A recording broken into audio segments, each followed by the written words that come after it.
All right. So here we are for week 7. We're doing a podcast with a few of our boarders for boarding week.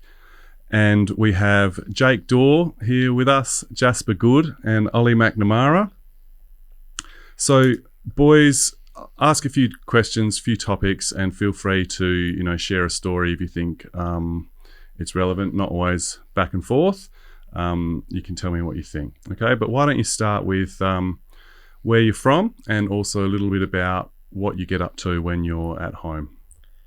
I'm from Esperance, down south, and just usually down to the beach, down hanging out with my mates, riding bikes and stuff there. Living in town, in Esperance? In town. Yeah.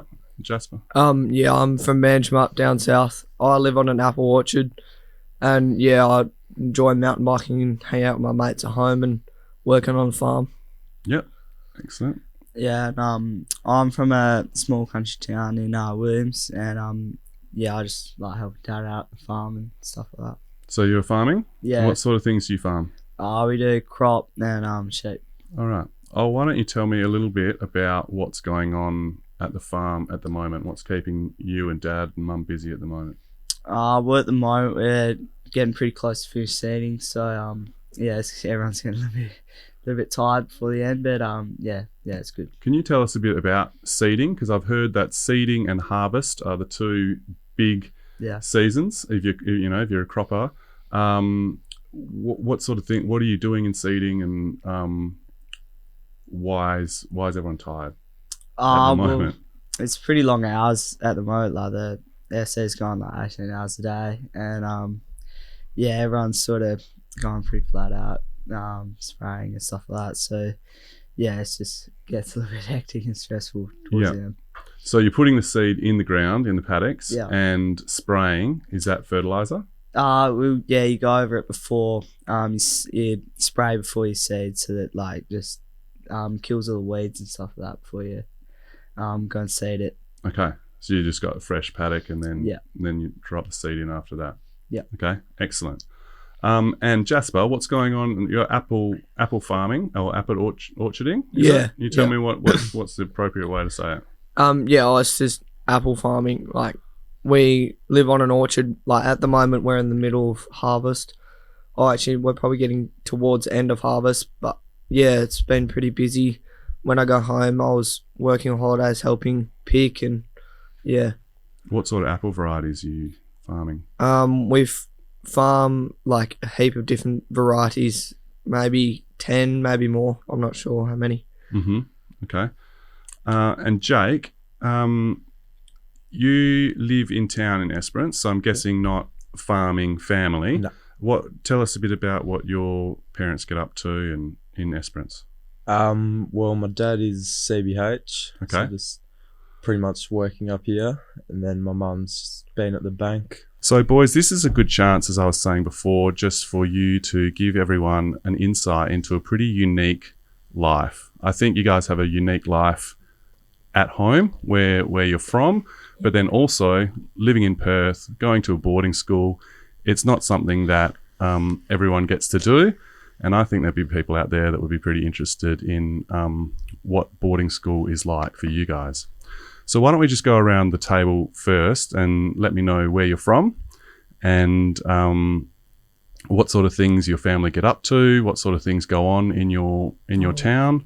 And we'll start with you, Tom. I'm Tom. I'm from Arthur River, which is like halfway between Perth and Albany. And on the farm we have mainly sheep. We do a bit of crop as well. So that's what we do on the farm. It can get pretty busy at times, especially when they're shearing and land marking. And main things that happen in our town, footy's quite a big thing that happens. So when the footy's on, a lot of the town come to watch, and that's a pretty big thing that happens. Yeah. And Hamish? Hi, I'm Hamish. I'm from Kojonup, which is about an hour south of Tom Pascoe. Nothing's really busy other than farming. We farm cattle, sheep, All right, cattle and sheep in Kojonup.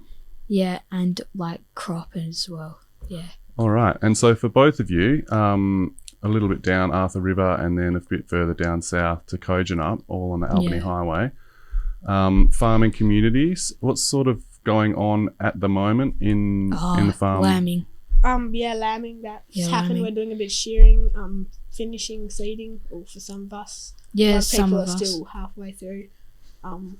So it's pretty busy time. All right, that sounds like a lot. Okay, take me through lambing first. Lambing. Hamish, you can take me through what lambing is, and then you can do shearing as well. Okay, that's Okay. that. And then what about you? Talk about seeding, Tom. Yeah. What that actually is? Like lambing. Lambing is when sheep give birth to lambs, like mini sheep.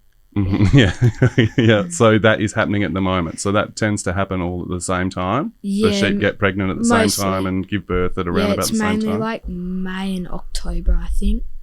So why yeah. does that happen at the same time, not naturally, all the way throughout the year? I think it's just easier because like you tag them with colours like what year they were born, Hmm. and yeah. Yeah, when we put for lambing, like we put the rams in, so they get pregnant all around the same time. All right. So the rams don't always just live with the Nah. ewes. You No. just So we put it them like in. we take So it it's out planned. at different times. Yeah. Yeah. Sure. Okay. And then shearing, I suppose, makes sense. How often do you shear a year? It's normally like twice a year. Uh huh. Yeah, sometimes you do it once, but mainly twice. All right. And Tom, what about seeding? What's seeding? So seeding, you generally do it like depending on when it rains, when you put the crops in. So it's generally about like around then like a May, March sort of. That's around where. Okay. Yeah. From around Anzac Day onwards, around April. I mean, it can change really depending on it rains. If it hasn't rained for ages, you won't put the crop in until quite late. But if it rains really early, you'll put it in a lot earlier because you don't want the seed sitting in the ground for too long. You want it getting up as soon as it's in the ground. Okay. So you're really getting that point now in the year where we want those first rains to start to happen and the crops are getting up and out of the ground. Yeah. And Tom, why don't you tell me a little bit about yourself and where you're from? And you come from a bit of a different background, not from a farming community. Yeah. I'm Tom. I'm from Karratha, and it's like a little town or city. Karratha's right on the ocean, isn't it? Yeah. There's some islands just outside of Karratha. I think so. Yes. Yeah. And what do a lot of people do for work in Karratha? My mum works for the government and helps like the police out and like Well, that's a pretty big helps job. like the people that are in jail and tries to make them a better person. And my dad works at Rio. Okay, which, Rio. Yeah. As Yeah. like a person that like ticks off machines when Okay. people go to use them. So there's some mining going on around Yeah. Karratha. Karratha, they're in Dampier. Mhm. It's like 15 minutes away from Karratha. Uphill too, so like near the ocean. But like yeah, there's a lot of mining.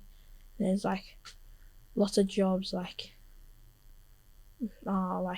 just simple jobs like working at KFC or McDonald's. Or Yeah, yeah. working in the community like the Leisureplex, which is like the basketball courts, swimming pools and stuff. Yeah, but yeah, just really good jobs to be honest. Yeah. And Ethan, why don't we get you in? So welcome to the podcast. Ethan, why don't you tell us a little bit about yourself and where you're from and, what people get up to in your town? There isn't really much to do in Paraburdoo, so a lot of people go around, kick the footy and play basketball. Yeah. I reckon people would not even know, some people wouldn't even know where Paraburdoo is. Why don't you tell us where Paraburdoo is? Yeah, it's very small town. Probably like a 4-hour drive from Karratha, a bit more north and inland. Okay, a bit more inland, around Tom Price? Yeah. Yeah, okay. So Tom Price, for those people who know where Tom Price is. And you can fly in and fly out of boarding as well, don't you? There's an airport in Paraburdoo, or do you Yeah. fly out of Tom Price? There's a airport in Paraburdoo. Yeah, okay. What do your mum and dad get up to? My mum is one of the counsellors for Paraburdoo, Mm-hmm. and she also works at Rio. I think she works at Rio. She's one of the electrician people. Mm-hmm. And Dad? My dad, he also works at Rio. I'm not quite sure what his job is exactly. Mhm. Yeah. And I think one of the things that people are interested to hear about is what is unique about boarders and their lives when they're in their, when they're in your hometowns. So you've given us a bit of an idea about farming life. But what would you think if a day boy was to ask you, what's it like in your town? What sort of things would you say? That what's it like living where you live? It's a lot more empty and easygoing than in a city, because there's a lot less people. Probably a little bit less, well, the same rules, but there's less care to the rules, I guess. Okay, a little bit more relaxed. Yeah. Yeah, Hamish, what about yourself? Yeah, it's kind of empty, small compared to Perth. Yeah. And Tom? Honestly, it's completely different because in Perth, there's always someone doing something, but the closest town, Wagen, which is about half an hour from our place, if you go there on a Sunday afternoon, it would just be empty. No one will be anywhere. You'd just be like, no one lives there at all. Yeah. And I think that brings me to my next topic or next question, which is comparing, or what was it like when you first came to Lown and live in Perth as a boarder? What was it about Perth that struck you as different and strange? Well, there was always something going on, as Tom said. It was very loud at first. And it's sort of like there was something sort of missing, but more was being there. If that makes sense. That does. It makes perfect sense. Yeah. Kind of what was being said just then. It's there's always something going on. On the farm, it'll be busier, but when you knocked off at 5 or 6 o'clock or whenever it was, you would stop and you would just be able to relax. But at the boarding house, there's always kind of a bit of FOMO because there's always people doing stuff and you always want to be doing it with them and you don't want to miss out on some fun stuff. So, yeah. Yeah. And that brings me a little bit also to homesickness. So one of the things we talk about with homesickness is if we keep, if boys are busy and there's less time to sort of sit and get sad, especially in year 7 where you guys are in year 7, and Ethan, you were here even as a year 6. So keeping boys busy helps with the homesickness. Did you find that helped with the homesickness? Honestly, it helped. Yeah, it did help keeping myself busy. Whenever I do feel homesick, doing something to distract myself helps. And thinking of all the good things that are coming up, in the term and things like that. That helps a lot. Yeah, that's good. Recently, your family actually moved to Perth, and was that mostly for Dad's work? Yeah, it was pretty much all Dad's work. Yeah, so Dad's moved to Perth office, but you've stayed in boarding. Why don't you tell me a bit about why you did that? It's just really always being with your mates, I guess. Being an only child, I don't kind of get a bit bored at home, I guess. And then all the homework side, I found when I came up here, the homework's so much easier now and get much more done. So better routine, Yeah. Oh, that's good to know.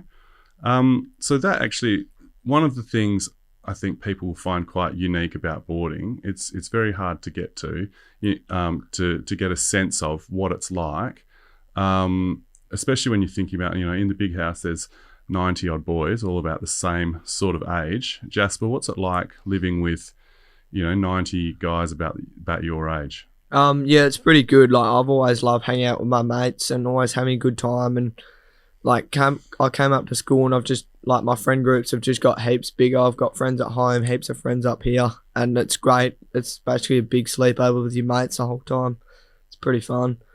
Yeah, and Ollie, what's it been like for you? You've been here since year 7. Yeah. What's it been like for you? Yeah, I love it. Pretty much what Jasper says, just always with your mates and always having a bit of fun, and I just love it.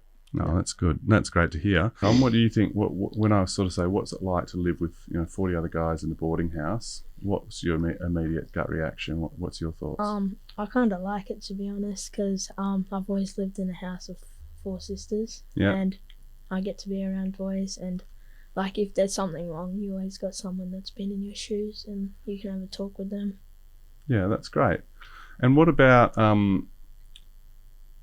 your reflections of what's different living in Perth compared to, say, living in Karratha? What did you find the main differences? It's bigger, and like there's way more people, way more traffic, and there's always lots of everything. Like in Karratha there was like 1 hospital, and I couldn't even count how many hospitals I've been here. Yeah, hopefully you don't get to visit every single one of them. Yeah.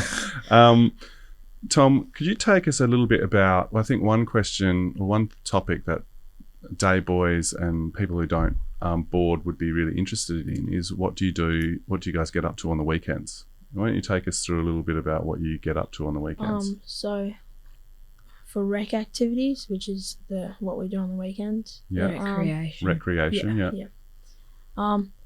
In my opinion, I reckon it was like better starting to do it at the first term, because there was probably better activities and it was really fun. So what sort of things did you do first term, or what sort of things do you do typically? We went to Holy Moly, which is like bowling, mini golf, Adventure World twice. Yeah. I missed out on both. Yeah. No. Well, one of the time because you flew up to Karratha to play in your grand final. And then the other one was a basketball comp. Yeah. Country champs. Basketball. Yeah, but now that I'm used to it and stuff, I'm not really thinking, oh, this is going to be fun. But it's going to be fun because you're doing it with your mates, and it's more competition what we do. And this weekend I had a look at it, and I think it's like on Friday we're like watching the Carlton versus Sydney game. And I then, think 7s and 8s on Friday going over to the Christchurch boarding house to play gym. some games with them, and they might have the Friday night footy on the screens. Yeah, there's a lot of socials. Yeah. It's been good though, yeah. And meeting the Year 6s was fun too. That social. Orientation day last weekend. Orientations. Yeah. Do either of you guys have stories about rec or things that you've done on the weekends? If a day boy comes up and asks you what sort of things do you do on the weekends, what would you say, Ethan? It's not just rec too. Like generally there's like we go down and kick the footy or play basketball. That keeps us pretty occupied throughout the days. Mm-hmm. Yeah. And community sport? Why don't you tell us, you were talking about going on a long weekend to Melbourne with your community sport teams, so you guys play community sport as well as school sport? Yeah. I think one of the questions on a bit of a different topic is what do boarders get up to on the weekends? I think, generally in boarding, it would be just like home, where you wake up, brekkie, go to school, come back, you got sport a couple of times a week, your homework after dinner, go to bed. Through the week, quite similar in the routine. But the big question really is like, what do you guys get up to on the weekends when there's not that very familiar structure? Usually it's all around like activities like driving range, bowling, all that. Friday nights we have socials and stuff. Then in mornings usually just go down, watch the first footy or go for a kick around. Then usually Sunday down community sport, and Saturday night community sport and stuff. So yeah, it's all pretty well structured as well. And sounds pretty busy. Yeah. Yeah. Heaps of sport. Yeah. And you guys being a bit older than Jake as well, I suppose you start to get a bit more, public transport, or you've probably got day boy friends that you can. Yeah. So what about yourself, Jasper? What sort of things? One of my good day boy mates, he lives behind the Gooch, so go and see him pretty often on Saturdays and Fridays. Go and catch up and have a kick, or on the weekends go to Claremont, catch up with some other mates around the place. And it's fairly easy to sign in, sign out of boarding. There's Beach leave's pretty good. Been able to go to the beach for a couple hours, and Yeah, and Yeah, I'm sort of the same as Jasper. Usually I like to sleep in a bit more than everyone else. Sunday's usually dedicated to sleeping in for me. And I'm always down at the Ovals or watching first or doing whatever. being a bit modest, because normally you're an early riser for a morning exercise as well. So probably Yeah. Sundays is the one where you give yourself a sleep in. Yeah, Sunday's the day off. Man. Yeah, that's great. So Tom, tell me about the bib track coming up, your first one. What are you looking forward to, or what are your thoughts on it? Well, honestly, I'm gonna quite like the bib track, I reckon, because with my family I have done it a little bit before, and it's quite nice just like walking through the bush. It's not as hard as it seems. Like you think it's gonna be hard and boring just walking all day, but it's actually quite nice being able to like talk and just walking along. So yeah, I'm kind of excited for it. Yeah, that was my favourite thing about walking the track with the year 9s, was just being in the bush, no one else around, and just listening to the sounds of the birds, the red-tailed black cockatoos, as they were following us around as we were walking on the track. It's very peaceful, very special, I think. Ethan, what about your experiences with the track? What have you liked about it? It's just good to sort of escape, like forget about everything that's going on, just chill. Yeah. Yeah. And have they found parts of it challenging and hard? Yeah, usually when there are mountains, you can always hear somebody groaning about how hard it is. How Yeah. they want to have a break. Yeah. You enjoy the camping aspect? Yeah, it's pretty good. Just get to see wildlife and be in wildlife. Yeah. And so brings me to the question, why do you think we do the bib track in boarding? Just builds that like extra layer of character and like initiative that people have. Yeah. Tom? Well, kind of like in a way gets people closer, because you're doing something like together, helping people along if they're finding it hard, as well as the enjoyment of doing it. When you're finished in year 12, you can also say that I've walked 1,000 Ks, and like it's a good achievement to have done. Massive achievement. It's one of the massive achievements of life. And Tom, what about yourself? Yeah, same thing, but like, yeah, it's like a massive achievement to walk all the way here, from Perth to Albany, and it like can like get you out there instead of like always thinking, oh, I got school tomorrow, or I need this, I need that. But if you're just walking along, nothing to worry about. That's all you need to think just, about. yeah. Next step, and then you get to the break, and yeah.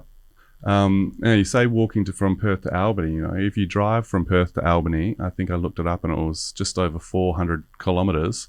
And then, as you said, Tom, the bib track's 1,000 kilometres, so it's almost like going all the way to Albany and back. If you can picture driving all the way to Albany and driving all the way back, that's how far you guys are walking, which is going to be quite an incredible achievement when it happens. You guys have just been on the bib track throughout your time. What is it about the bib track? I want to see things that you enjoy about the bib track, maybe things that are challenging about the bib track.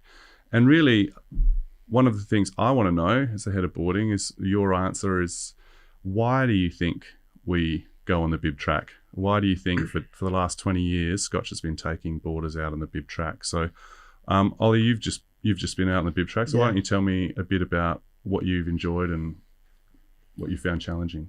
What I enjoy about the bib tracks, you gotta love those last like 3Ks where you get to the heart and everyone's pretty tired and pretty sore, and then you finally walk around that corner and see the heart. That's a pretty good feeling. And then just setting up your tent and getting ready for dinner.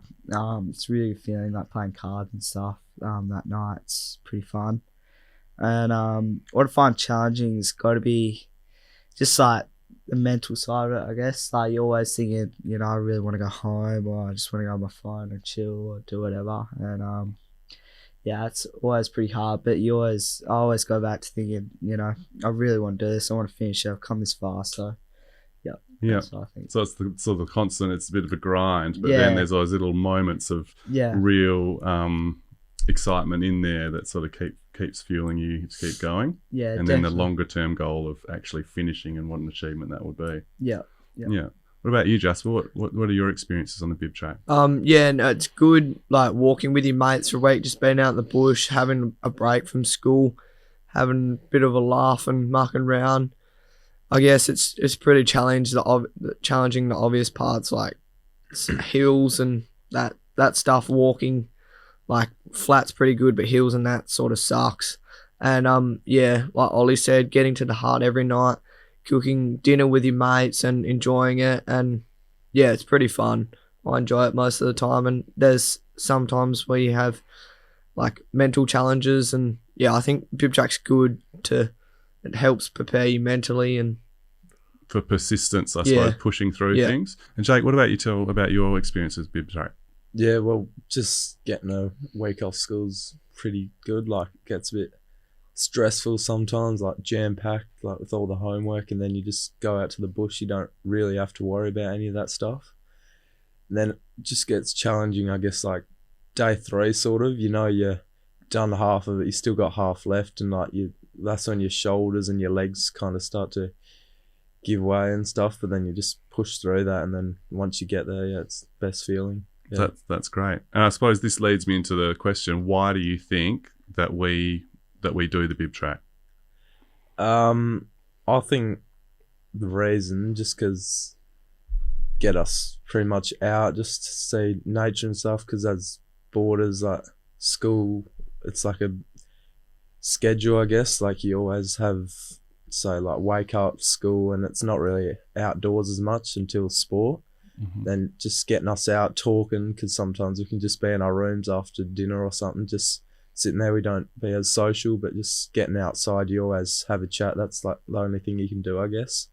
It's like, yeah, just good to talk to each other and bond as a together, group and get out in nature. Yeah, and yeah, excellent. What about you, Justin? What do you think we do? Yeah, I reckon it's to get like everyone outdoor, because most boarders, they live in country towns, so they're always outside trying to do stuff, and it's in the boarding house, I suppose, there's not as much to do at night. Like once it's dark, like I suspect most people would go for a drive or go and do something at night, like being a boarder. But like at the bib track, you're out at night, good to sit around a fire, and yeah, it's good fun with your mates out in the bush, not having to worry about much. Yeah. And all?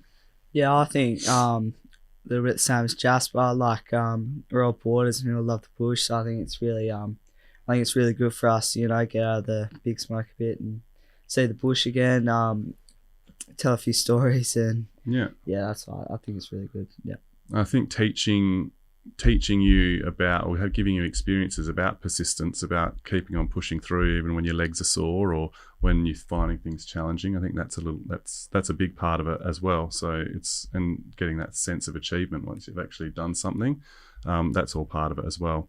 And week 7 is boarding week at Scotch, so there'll be a number of things going on. Tom, you already sort of alluded to it. What do you know that we're doing in week 7 boarding week, and what are you looking forward to?